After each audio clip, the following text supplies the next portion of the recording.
In a quiet village surrounded by rolling fields and peaceful hills, there lived a wealthy and loving father with two sons. Their home was filled with warmth, structure, and provision. The father cared deeply for both of his children and had worked hard all his life to build a good future for them.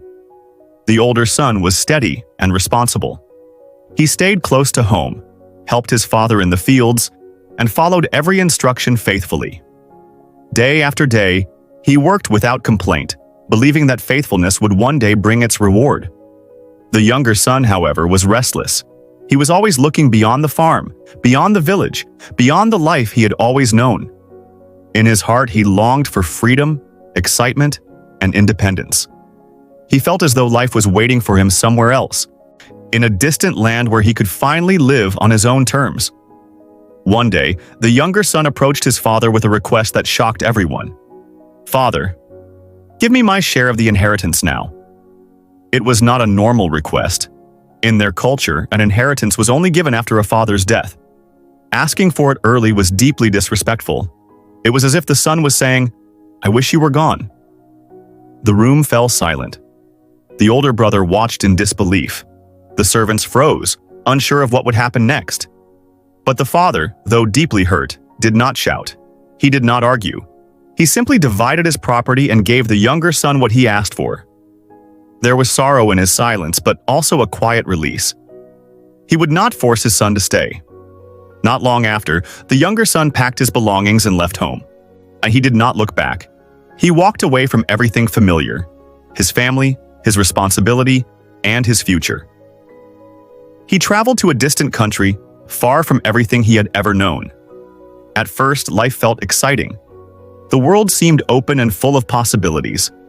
He had money, freedom, and new experiences waiting at every turn. He began to spend freely. He bought whatever he wanted, ate whatever he liked, and surrounded himself with people who always seemed happy to join him. For a while, it felt like he had finally found the life he was searching for. But slowly, everything began to change. His money started to run out. What he once spent carelessly now became scarce. The friends who once celebrated with him began to disappear. One by one, they left when there was nothing left to gain. Then disaster struck. A severe famine spread across the land. Food became scarce. Work became almost impossible to find. The life he once enjoyed quickly collapsed around him. Now he was alone. Hungry. Broke. Forgotten. In desperation, he found work feeding pigs. It was the lowest job imaginable.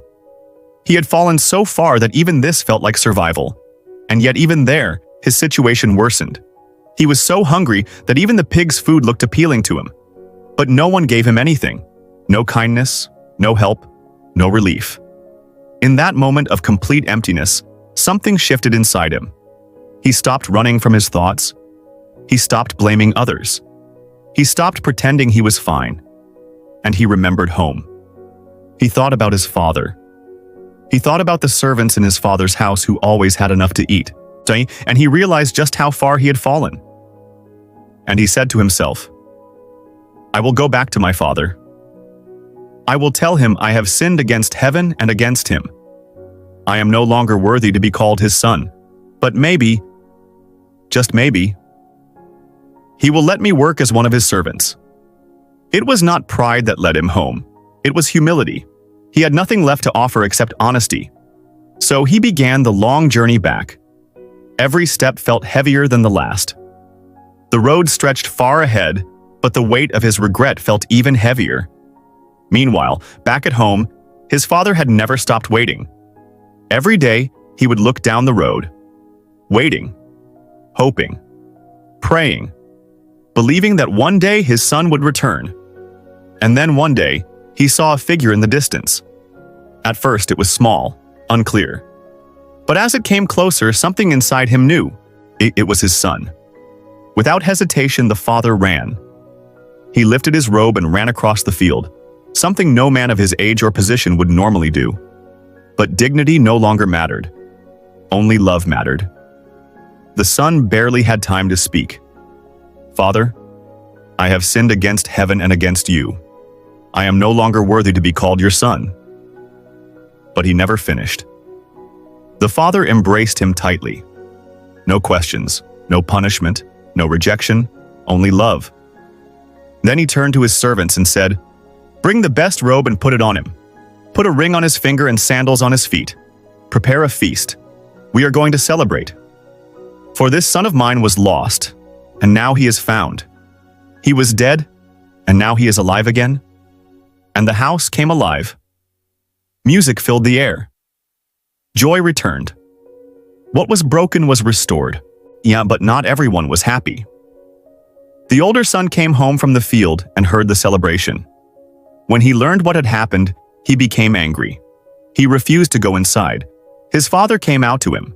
The older son said, "All these years I have worked faithfully for you, and you never gave me a celebration like this.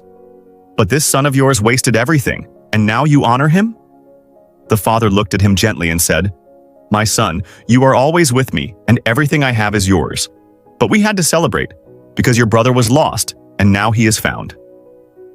And that is where the story ends. But the message stays with us. Sometimes we are like the younger son, lost, broken, and unsure how to come back.